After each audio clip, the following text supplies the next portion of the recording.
జై శ్రీమన్నారాయణ. అందరికీ నమస్కారం.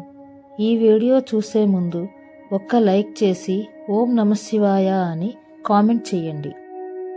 ఈరోజైతే ఈ వీడియోలో కాశీలో ఉన్న కాలభైరవుడి టెంపుల్కి వెళ్తున్నాం. కాలభైరవుడు కథ వింటూ ఈ వీడియో చూడండి. కాలభైరవుడు శివుడే తన శక్తితో సృష్టించిన విలయంగా కాలభైరవుని చెబుతారు. కాలాన్ని నియంత్రించే శక్తిగా కాలభైరవునికి పేరు. పరమేశ్వరుని సంపూర్ణ అవతారంగా శివపురాణం వివరించింది. అంత శక్తివంతమైన కాలభైరవుని అవతారం మనకు గడుస్తున్నటువంటి సమయం సరిగా లేనప్పుడు ఆ సమయాన్ని అనుకూలంగా చేసుకునేందుకు కాలభైరవుని ఆరాధిస్తారు. సాక్షాత్తు శివుడే కొలువైన వారణాసికి కాలభైరవుడి క్షేత్రపాలకుడు. కాలభైరవుడి అనుమతి లేకుండా కాశీలో అడుగు పెట్టలేరు. కాలభైరవుడు సంతృప్తి చెందకపోతే ఎన్ని ప్రయత్నాలు చేసినా కాశీకి వెళ్ళలేం. ఈ కాలభైరవ స్వామి పుట్టుకకు సంబంధించిన ఆసక్తికరమైన కథ శివపురాణం ద్వారా తెలుస్తుంది. కాలభైరవుడు మహాశివుని ప్రత్యక్ష రూపం. అయితే కాలభైరవుడు ఎలా జన్మించాడో ఈ కథలో ఇప్పుడు మనం తెలుసుకుందాం. సృష్టికర్త అయిన బ్రహ్మను మనం ఇంకో పేరుతో కూడా పిలుస్తూ ఉంటాం. అదే చతుర్ముఖ బ్రహ్మ. అయితే అలా పిలవటానికి కారణం బ్రహ్మకు 4 తలలు ఉండడం. ఆ 4 తలలు 4 దిక్కులను 4 వేదాలుగా చెబుతారు. కానీ బ్రహ్మకు ఒకప్పుడు 5 తలలు ఉండేవని, ఆ 5వ తలను సాక్షాత్తు ఆ పరమేశ్వరుడే ఖండించాడట. అయితే కథలోకి వెళితే బ్రహ్మ పుట్టకముందే పరమేశ్వరుడు కాశీ నగరాన్ని నిర్మించాడు. కాశీ నగరం నిర్మింపబడ్డ కొద్ది కాలానికి బ్రహ్మ జన్మించాడు. సృష్టించడం కూడా మొదలుపెట్టాడు. అయితే బ్రహ్మ తన కర్తవ్యంగా ముల్లోకాలను శాసించడానికి, దేవదేవులను ధర్మాన్ని రక్షించడానికి ఎంతో మంది మానస పుత్రులను సృష్టించేసరికి తానే గనుక లేకపోతే ఈ విశ్వంలో ఎన్ని ప్రాణాలు ఉద్భవించేవి కాదు అన్న ఒక్క అహంకారం మొదలవుతుంది. ఆ అహంకారంతోనే ఒక్కరోజు శ్రీ విష్ణువుకి బ్రహ్మకు మధ్య వాగ్వాదం జరిగింది. అప్పుడు బ్రహ్మ ఈ విశ్వం మొత్తానికి నేనే సృష్టికర్త అని గర్వంగా చెప్పుకుంటాడు. అది విన్న విష్ణువు ఈ సృష్టి నీ మూలానే పుట్టింది అన్న విషయం వాస్తవమే, కాని నీ సృష్టిని సైతం నాశనం చేసేంత శక్తి ఉన్న ఆ పరమేశ్వరుడు నీకన్నా గొప్పవాడే కదా అని అన్నాడు. అది విన్న బ్రహ్మకు కోపం వచ్చి ఆ రోజు నుండి శివుడు పనుల్లో జోక్యం చేసుకోవడం, శివుడి కర్తవ్యానికి అడ్డంకులు సృష్టించడం లాంటివి చేస్తూ ఉంటాడు. అయితే అవన్నీ గమనిస్తున్న పరమేశ్వరుడు పెద్దగా పట్టించుకోకుండా తన పని తాను చేసుకుంటూ ఉంటాడు. కానీ ఎప్పుడైతే బ్రహ్మ పనితీరు శృతిమించుతుందో అని పరమేశ్వరుడు భావిస్తాడు. ఒక్కసారిగా తన 3వ కంట నుండి ఒక అగ్నిజ్వాల బయటకు వచ్చి అతి భయంకరమైన రూపుడైన కాలభైరవుడిగా మారుతుంది. కాలభైరవుడు ఎర్రటి కళ్ళతో, నల్లటి శరీరంతో, చేతిలో త్రిశూలం పట్టుకుని, మెడలో కపాలహారం వేసుకుని చూస్తేనే ఒంట్లో వణుకు పుట్టించేలా ఉన్నాడు. అయితే అంతటి భయంకరమైన రూపంతో, పట్టలేని ఆవేశంతో కాలభైరవుడు బ్రహ్మలోకంలో అడుగు పెట్టేసరికి ఒక్కసారిగా బ్రహ్మలోకం దద్దరిల్లుతోంది. అప్పుడే బ్రహ్మ తన ఎదురుగా నించున్న కాలభైరవుణ్ణి చూసి, ఏమిటి, నేను సృష్టించకుండా ఒక్క జీవి పుట్టడం, ఆ జీవి నా లోకంలో నా అనుమతి లేకుండా అడుగు పెట్టడమా? ఎవరు నువ్వు? ఇక్కడికి ఎందుకు వచ్చావు అని అడిగాడు. అప్పుడు కాలభైరవుడు, నన్ను సృష్టించింది సాక్షాత్తు ఆ త్రిపురనాశక రక్షకుడు అయిన పరమేశ్వరుడు. అయితే నేనే గొప్ప, నన్ను మించిన శక్తి లేదు అన్న అహంకారంతో ఆ పరమేశ్వరుడికే ఆటంకాలు సృష్టిస్తున్నారు. ఇదేనా బ్రహ్మతత్వం అంటే అని అడిగాడు.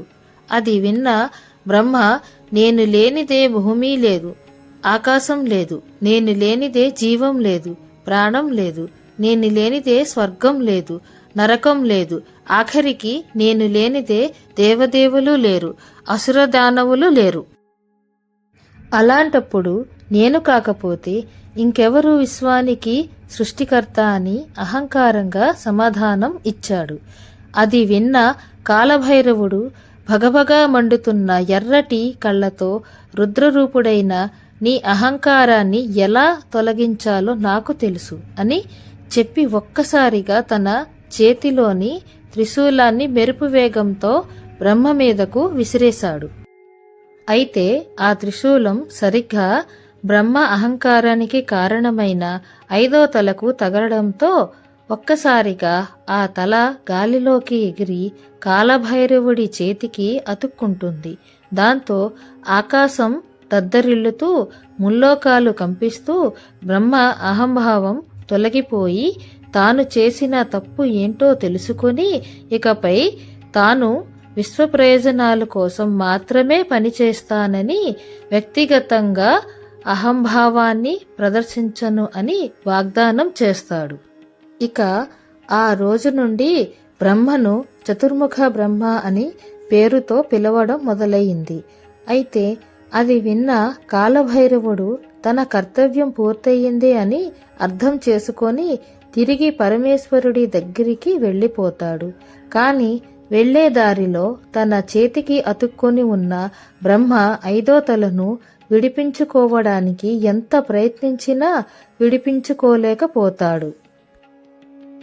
ఇక ఇదే విషయాన్ని పరమేశ్వరుడికి చెప్పినప్పుడు కాలభైరవ, నీవు చేసిన పని ధర్మం కోసమే అయినప్పటికీ బ్రహ్మ తలను ఖండించడం వల్ల నీకు బ్రహ్మహత్యా పాతకం చుట్టుకుంది.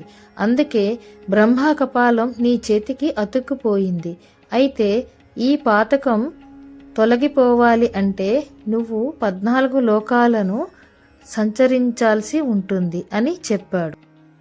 అది విన్న కాలభైరవుడు శివుడికి నమస్కరించి ఇక ఆ రోజు నుండి 12 సంవత్సరాల పాటు ఆ 14 లోకాలను సంచరిస్తూ ఎంతో మంది దేవదేవలను, గంధర్వులను, ఋషులను కలుస్తూ అతి పవిత్రమైన పుణ్యక్షేత్రాలను దర్శించుకుంటూ చిట్టచివరిగా ఆ పరమేశ్వరుడే భూమి మీద తన స్వహస్తాలతో నిర్మించిన కాశీనగరంలో అడుగు పెడతాడు.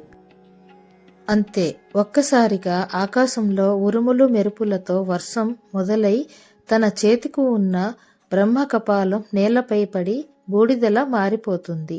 కాలభైరవుడు అసలు ఏం జరుగుతుందా అని ఆశ్చర్యపోతున్నప్పుడే తన ఎదురుగా పరమేశ్వరుడు ప్రత్యక్షమై, కాలభైరవ, ధర్మాన్ని నిలబెట్టడానికి జన్మించిన నీవు బ్రహ్మహత్యా పాతకాన్ని తొలగించుకోవడానికి ఇన్ని సంవత్సరాల పాటు 14 లోకాలు సంచరించావు.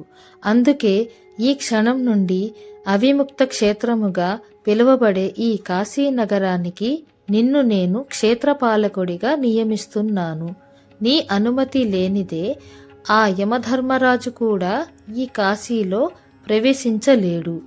తరాలు మారినా, యుగాలు మారినా ఈ క్షేత్రంలో జరిగే పూజ మొట్టమొదటిసారిగా నీకు జరిగిన తర్వాత నా వరకు చేరుతోంది అని చెప్పి క్షేత్రపాలకుడి బాధ్యతను అప్పగించి వెళ్ళిపోయాడు. అయితే ఆ రోజు బ్రహ్మ 5వ తలపడి బూడిదిగా మారిన ఆ ప్రదేశాన్ని కపాలమోక్ష తీర్థముగా పిలుస్తారు. అయితే ఇప్పుడు మనం కాశీలో చూసే కాలభైరవుడి ఆలయం నిర్మింపబడింది. ఇక కాలభైరవుడి అవతారంలో మరొక కథ చెప్పబడింది. పురాణాల ప్రకారం బ్రహ్మ విష్ణువుల మధ్య వాదన జరిగింది. వీరిద్దరిలో తమలో ఎక్కువ శక్తివంతమైన వారు ఎవరు అని తెలుసుకునే ప్రయత్నం చేస్తున్నారు. ఎవరికి వారే ఉత్తమంగా ఉండాలి అని భావించారు. అయితే ఈ సమస్య పరిష్కరించేందుకు శివుడు ఒక అద్భుతమైన ఆలోచన చేశారు. మహాశివుడు తనను తాను ఒక్క పొడవైన కాంతి స్తంభంగా మార్చుకున్నాడు. ఆ కాంతికి ఆది అంతం లేనట్టుగా ఉంటుంది. మహాశివుడు తన తోటి త్రిమూర్తులైన బ్రహ్మ విష్ణువులకు ఒక పరీక్ష ఇచ్చాడు. కాంతి ప్రారంభం గురించి, బ్రహ్మ అంతం గురించి విష్ణువు కనుగొనాలని పరీక్ష పెట్టాడు. ఆ తరుణంలో బ్రహ్మ ఈ కాంతి ప్రారంభం గురించి వెతికే ప్రయత్నం చేయగా, విష్ణువు కాంతి ముగింపు గురించి తెలుసుకునే ప్రయత్నం చేశాడు. ఆ ప్రయత్నంలో ఇద్దరు ఆసక్తులై తిరిగి వచ్చారు. కానీ బ్రహ్మ తెలివిగా ప్రవర్తించాడు. మహాశివునికి నిజం చెప్పే బదులుగా అబద్ధం చెప్పాడు. కాంతి యొక్క ప్రారంభాన్ని గుర్తించానని చెప్పాడు. అది అబద్ధమని గ్రహించిన మహాశివుడు బ్రహ్మ మాటలు విని కోపోద్రేకుడయ్యాడు. ఆ కోపం నుంచి కొత్త రూపం పుట్టింది. అప్పుడే కాలభైరవుడు మహాశివునికి అబద్ధం చెప్పిన బ్రహ్మకు గుణపాఠం చెప్పేందుకు కాలభైరవుడు జన్మించాడు. సమస్త ప్రాణాలను తనలోకి లయం చేసుకునే పరమేశ్వరుని మరొక రూపమే భైరవ రూపం. కాలమనే కుక్కను వాహనంగా కలిగి ఉంటాడు కాబట్టి ఈయనకు కాలభైరవుడు అని అంటారు. కాలభైరవ జయంతి నాడు భైరవుణ్ణి పూజిస్తే సకల గ్రహదోషాలు, అపమృత్యు దోషాలు తొలగిపోతాయని, ఆయురారోగ్యాలు పెంపొందుతాయని మంత్రశాస్త్ర గ్రంథాలు చెబుతూ, భైరవుణ్ణి పూజిస్తే సకల గ్రహదోషాలు, అపమృత్యు దోషాలు తొలగిపోతాయని, ఆయురారోగ్యాలు పెంపొందుతాయని మంత్రశాస్త్ర గ్రంథాలు చెబుతాయి.